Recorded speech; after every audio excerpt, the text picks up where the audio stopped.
Bonjour, bonsoir à toutes et à tous, chers amis, c'est parti pour ce débrief, le deuxième de la saison de The Voice 2024. The Voice, mesdames, messieurs, c'est exceptionnel, et ce soir, un nouveau Prime que nous allons débriefer ensemble, les loups, c'est exceptionnel. Et oui, Nikos qui était en bonne forme ce soir. Bon, j'ai tout de suite une première question à vous poser, d'ores et déjà, parce que je veux vos réponses en commentaire nombreuses et variées. Quel talent vous a le plus bluffé ce soir? Voilà, je vous pose la question. Moi, ma réponse, c'est Marco Lena, incontestablement, je vous expliquerai tout à l'heure pourquoi. Certains ne se sont pas levés, parmi lesquels Mika, que j'adore pourtant, Mika, mais qui ne s'est pas levé, j'ai un peu de mal à comprendre, mais on en reparlera tout à l'heure. Allez, je vous ai un petit peu mis l'eau à la bouche, et tout de suite, c'est l'heure du fameux call to action. J'en appelle à votre générosité pour me faire exploser le bouton like, les amis. Plein de pouces vers le haut, parce que vous savez que ça maximise, ça booste le référencement de ces petits débriefs que je suis très heureux de vous faire. Et donc, je compte sur vous. Les commentaires, bien entendu, au fil de l'eau, au fur et à mesure. On discute ensemble, etc. Vous réagissez avec moi, entre vous, etc. Je m'incruste dans les conversations, pourquoi pas. Et puis, n'oubliez pas de vous abonner à la chaîne. Vous êtes les bienvenus, on est plus de 8200 maintenant sur la chaîne. Merci à toutes et à tous pour votre chaude et chaleureuse fidélité. Alors, on va attaquer le débrief performance par performance, voix après voix, et en quelques mots avant de démarrer, peut-être un petit bilan général de ce Prime. Peut-être que je pourrais vous le poser en tant que deuxième question. Est-ce que vous avez préféré, c'est bien comme ça de comparer quand on est au début, est-ce que vous avez plutôt préféré ce deuxième prime time, cette deuxième audition à l'aveugle, ou est-ce que vous avez préféré la première, celle de la semaine dernière? Moi personnellement, on va dire qu'en termes de talent pur et de poil hérissé, j'ai préféré le premier prime time assez nettement, même si je trouve qu'il y avait quand même beaucoup de qualité dans ce deuxième, on va y revenir, mais voilà, grosso modo. Et juste avant d'attaquer, on fait un petit point, Mika donc a 5 talents avec lui, Vianney 5, Zazie 4, et Big Flo et Oli se sont un petit peu ce soir remis dans le sens de la marche avec 3 talents, et on attaque tout de suite, donc performance par performance, voix par voix, avec la prestation de Mia, la première ce soir à se présenter, vous l'avez vu, et j'ai intitulé sobrement ce prime time, c'est Marseille bébé, parce que le Sud était à l'honneur, vous l'avez vu, ce n'est pas un hasard, bien entendu, mais Mia, donc qui nous vient de Marseille, une fois n'est pas coutume, et bien oui, a lancé cette émission, cette deuxième audition à l'aveugle, 31 ans à Mia qui nous interprétait Call Out My Name, de Weeknd, bien entendu, donc Mia et son éventail, ça mettait tout de suite dans l'ambiance. Zazie qui buzz direct, voix très puissante, alors un peu des tendances soul, rock, gospel même. Je suis curieux de voir ce que ça pourrait donner sur d'autres registres. Pour moi, il y a un vrai potentiel pour Mia, à voir pour la suite, et ma foi, je ne suis pas étonné que on se soit levé pour Mia, et qui a choisi, on rajoute juste une lettre, Mika, donc sans grande surprise, véritablement. Deuxième talent, Julia, donc 20 ans, de Marseille aussi, qui interprétait Belle, non pas de Notre-Dame de Paris, mais de Lisa Pariente, et ça chante bien, mais on attendait, moi j'attendais en tout cas le vibrato sur les notes hautes, j'avais fixé un rendez-vous là sur les notes hautes, je me disais, on attend, et finalement, non. Alors bon, Mika qui donc fait une petite vanne en disant plusieurs fois t'es Nana, le sosie de Nana Mouskouri, et c'est un compliment d'ailleurs, mais elle n'a pas été choisie finalement, Julia, mais repêchée tout de même par Camille qui avait repêché Aileen la semaine dernière et qui repêche maintenant Julia. Je vous rappelle que il y a cette compétition parallèle, il y aura donc je crois 6 auditions à l'aveugle si je ne dis pas de bêtises, et donc 6 talents pourront être repêchés par Camille Lelouch. Il y aura une compétition parallèle qui s'appelle The Voice Comeback, et donc à l'issue de cette compétition parallèle, un talent pourra rejoindre donc la finale, la demi-finale, non je crois que c'est bien la finale directement, donc on en reparlera dans les semaines à venir. Troisième talent à se produire devant nous, et bien c'était Baptiste Sartoria, donc 21 ans du Canet, donc juste à côté de Cannes, comme son nom l'indique. Mourir sur scène de Dalida, je trouvais ce choix très étonnant.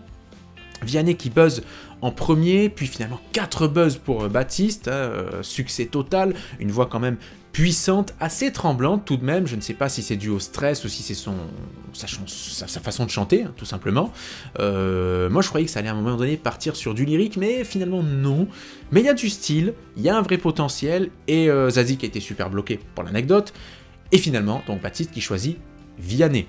Voilà, on enchaîne, on essaie d'aller assez rapidement les amis. Olema, donc 4e talent, qui a signé aux yeux des coachs, je pense, la prestation de la soirée. Je suis pas tout à fait d'accord, j'expliquerai pourquoi, mais Olema, 27 ans, donc de Saint-Maur-des-Fossés, Mad World, donc Tears for Fears, il faut avouer quand même que la reprise est magnifique, complètement réinterprétée, elle s'est complètement réappropriée la chanson, qui est une très belle chanson, vraiment j'adore. Elle a été reprise plusieurs fois, mais j'ai oublié le nom d'une femme qui l'a reprise, qui l'a réinterprétée, je n'ai plus le nom de sa version. Bref, si ça vous revient dans les commentaires, dites-moi, je vous dirai si c'était bien celle-là à laquelle je pensais. Celle à laquelle je pensais. Donc oui, voilà, les yeux un peu trop fermés, hein, Olema, mais ça j'ai remarqué que c'était beaucoup d'artistes qui avaient les yeux très souvent très fermés. Mais elle a son univers, incontestablement.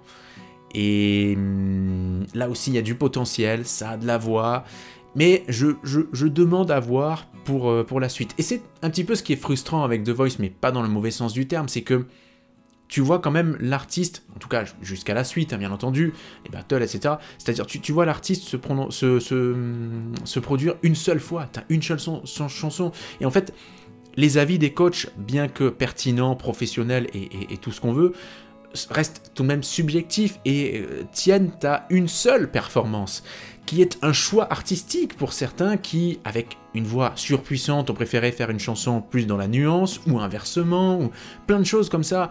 Et en fait, parfois, on va dire, l'imprécision très minime de ton choix artistique peut te sanctionner sur cette seule performance, et c'est ce qui peut être frustrant. On en reparlera tout à l'heure, notamment pour l'une des performances. En tout cas, bravo à Olema qui donc rejoint... qui elle a rejoint Olema, déjà j'ai oublié, elle rejoint Mika, oui, sans surprise, j'aurais pas dû hésiter bien entendu. Mika qui s'est constitué un sacré répertoire de voix, on a Manuela, on a Lance Priester, Gabriel Lobao qui avait été exceptionnel la semaine dernière, Mia et Olema, ma foi ce soir il a récolté du lourd, du très lourd, Mika encore. Autre performance, alors là bon, c'était le moment un peu marrant, c'était les Mad Men's de Montpellier, Bergerac ou je ne sais plus, bon bref on est plutôt sur de l'Occitanie, de la Nouvelle-Aquitaine, tout ça.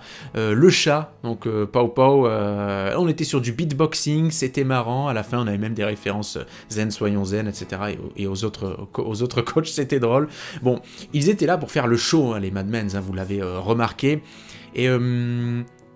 évidemment, c'est une émission de télévision, donc il faut du storytelling. Si tu mets, malheureusement, j'ai envie de te dire, il y a 90 personnes qui sont auditionnées, admettons, dans les auditions à l'aveugle, je ne sais pas, j'ai pas compté exactement, mais si tu mets 90 voix incroyables, le storytelling en prend un coup. C'est normal, c'est de la télévision, c'est complètement normal. Donc tu es obligé de temps en temps de mettre des performances décalées ou de styles qui ne sont pas proprement parlés, des styles vocaux ultra puissants ou ces choses-là.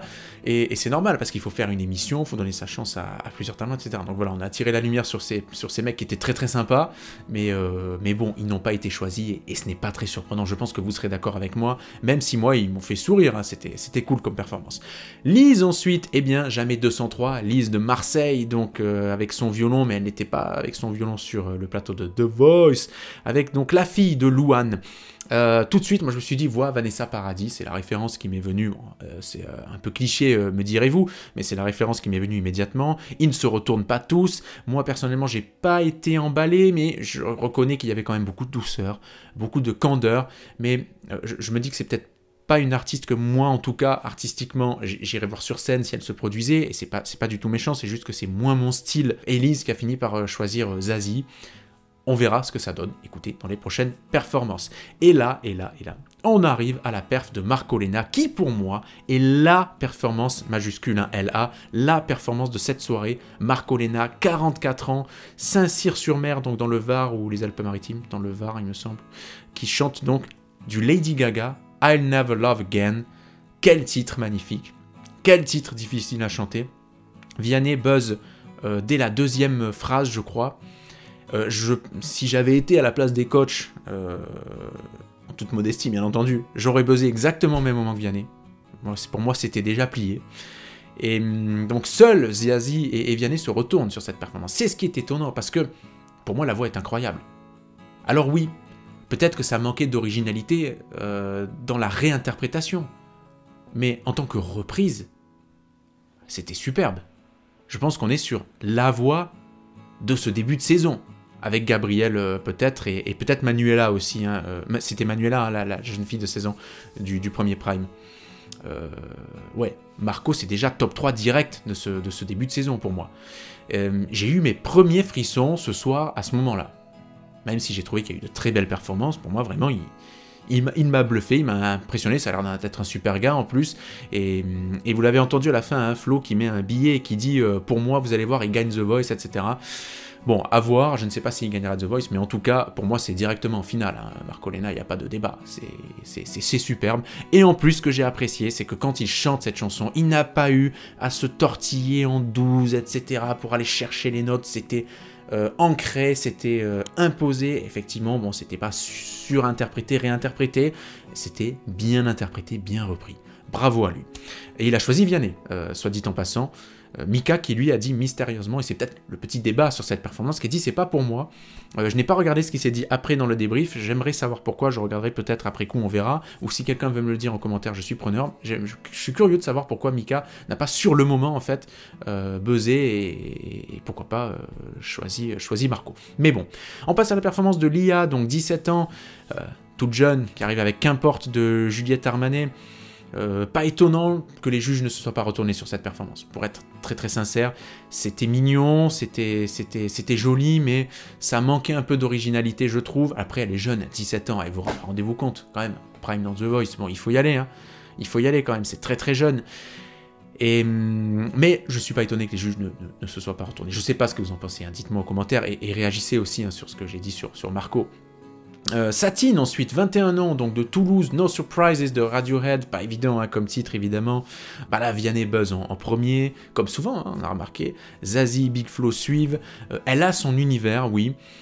C'était de mieux en mieux au fil de la performance. Je suis un peu d'accord, je sais plus si c'est Vianney qui a dit ça ou Mika. La première partie était en demi-teinte, je crois que c'est Vianney. Et puis la deuxième partie, j'ai préféré, moi aussi, hein, j'ai été plus emballé par la deuxième partie. Et elle finit par choisir, bah, c'était un choix étonnant sur le coup, mais ma foi, ça se comprend tout à fait. Donc Big Flo et Oli, sans doute l'aideront-ils à bien progresser sur bien des domaines. On verra ce que ça donne, mais en tout cas, félicitations à elle d'avoir été choisie. Michael Gimini, donc notre rappeur du soir, 22 ans de Clermont-Ferrand, qui vit à Aix pour ses études, vous l'avez suivi avec Leave Me Alone de NF. Bon, Big Flo et Oli qui évidemment se retournent. Vianney aussi, Mika également. Et bon, Oli qui dit attention de ne pas être dans la copie, plagiat, etc. Sur l'extrait qu'on a vu un petit peu sur ses performances, les cheveux c'est une catastrophe, je m'en excuse. Sur l'extrait qu'on a vu, le petit magnéto en fait, avant performance, à un moment donné il chante il rappe du Eminem, et moi je me suis dit, en fait il refait Eminem ou quoi. Donc oui, attention effectivement à ne pas tomber dans l'imitation, mais après je pense que d'un point de vue rap, c'était une performance, il y avait du rythme, de la cadence, ça avait l'air très très bien, et on l'a dit, hein, The Voice c'est ouvert à tous les styles de musique, hein, ça se dit The Voice, oui, mais le rap c'est aussi un style de musique, et il faut une voix aussi pour rapper, donc ma foi ça se comprend tout à fait. Je pense qu'il y en aura d'autres hein, aussi dans ces auditions à la Vogue, peut-être un ou deux, et évidemment ça permet à Big Flo et Oli d'être plus qu'à 100% concerné, là, à 300% concerné, et 300% légitime en plus pour travailler avec lui. Johan, donc, on se dirige vers la fin, 26 ans, Gironde, n'importe quoi, donc de Pani. Alors, moi, on se disait, est-il le futur successeur de Kenji va savoir. Il n'a pas été choisi, Johan, et j'ai été un peu étonné. Pas choisi, pas repêché non plus, évidemment, parce qu'on a compris qu'on n'en repêcherait qu'un par audition, par Prime, si vous préférez. Mais peut-être que ça pouvait manquer un peu d'originalité, effectivement, peut-être qu'on était dans la pure reprise, avec moins d'âme et de cœur que pour d'autres artistes. Mais néanmoins, je pense que niveau puissance vocale, niveau potentiel vocal, il y a quelque chose quand même chez Johan, et je suis un peu déçu qu'il n'ait pas été choisi. Voilà, que les coachs ne se soient pas retournés. Après, je peux comprendre. Mais après, c'est The Voice, ça reste très subjectif. Il y a des talents, évidemment, pour lesquels on se dit, bon, bah, pourquoi il a été pris alors que finalement, pas beaucoup de voix, nanana. Et là, on peut se dire l'inverse. C'est comme ça, il y a aussi une part d'artistique, il y a aussi l'émotion, est-ce que j'arrive à choper, à provoquer quelque chose chez le coach ou pas. Ça joue pour beaucoup, là, visiblement, ça a joué en sa défaveur, Johan, et c'est comme ça. Les Twin Cello, donc les jumeaux belges, Un jour je marierai un ange de Pierre Demers, hein, qui avait chanté Pierre Demers sur la Starac, hein, si vous regardiez la Starac, je crois que c'était de mémoire avec Axel, si je me trompe, dites-le moi en commentaire. Et là, bah non plus, ça buzz pas. Big Flo et Oli ont hésité, sensibles à l'espagnol, mais c'est moins étonnant quand même, là, cette fois, hein, que les coachs ne se soient pas retournés. Mika n'a pas l'air d'avoir visiblement kiffé, hein. Il a dit c'est charmant, mais dans un ascenseur. Je trouvais que c'était la critique la plus dure depuis le début de cette saison, honnêtement. Mais bon, alors il y a peut-être l'audace de reprendre la chanson en espagnol, mais finalement, est-ce que c'est pas un peu cliché de reprendre une chanson dans une autre langue? Enfin, je sais pas, mais je suis pas étonné que les jumeaux n'aient pas été choisis, très, très sincèrement, compte tenu, encore une fois, du niveau de ces premiers primes chez d'autres participants. Mais c'est déjà bien d'être arrivé là, en tout cas. Dernière performance, Victoire Solveig, 22 ans d'Aix-en-Provence, qui reprenait quoi de Jane Birkin. Vianney, Zazie et Mika se retournent tout à la fin, et ça chantait bien, c'est doux, mais pour moi, moi je n'ai pas été personnellement transporté. Après, c'est mon avis, et il vaut ce qu'il vaut, hein. J'en appelle à votre avis, justement, dans les commentaires, hein, les amis, dites-moi. Pour moi, les fragilités techniques soulignées par Vianney, je ne suis pas un professionnel de la chanson, mais je les ai perçues aussi. Donc, voilà, mais... Et niveau vocal, je pense qu'il n'y a pas une puissance de feu incroyable. Je ne sais pas ce que ça peut donner sur d'autres chansons, à voir, mais je suis moyen compréhensif avec le choix de la sauver quand par exemple un Yohan n'a pas été sauvé. Voilà, c'est comme ça, mais c'était une jolie performance, hein. Attention évidemment, je répète, hein, il y a du level sur The Voice, voilà. Et elle a choisi Vianney. En tout cas les amis, vous l'avez compris, donc Mika qui est entourée dans ce The Voice pour l'instant de Manuela, Lance Priester, Gabriel Lobao, Mia et Olema, c'est du haut niveau, hein, pour Mika. Zazie qui travaillera avec Stolt, Alphonse, Hamid et Zazie qui ce soir n'a été rejointe que par Lise. Big Flo et Oli qui avait Yachinta la semaine dernière, donc qui est désormais accompagné par Satine et Michael Gemini, et puis Vianney, donc April, Maeva, et puis ce soir Baptiste, Marco et Victoire Solveig. Voilà les amis pour ce débrief spécial sud de la France, hein, parce qu'on était complètement dedans. J'espère que ça vous a plu. C'était encore de ma foi une belle émission. On se retrouve la semaine prochaine donc pour un troisième débrief, une troisième audition, troisième épisode de ces auditions à l'aveugle. D'ici là, on est en plein donc tunnel de vacances. Profitez bien, si vous êtes en vacances, reposez-vous. Si vous êtes à la neige, eh bien, amusez-vous bien avec la poudreuse, j'espère que vous en avez et que vous en profitez. Et puis bon courage pour celles et ceux qui bossent, qui sont toujours à l'école, etc. Entre tac-tac, 2 zones de vacances. Bref, je vous embrasse bien fort, je vous dis à très vite donc pour la suite de cette saison de The Voice. Et puis on se retrouve sur la chaîne bien évidemment. N'oubliez pas, commentaires, pouces et abonnement à la chaîne. Soyez les bienvenus. Je vous embrasse. Ciao.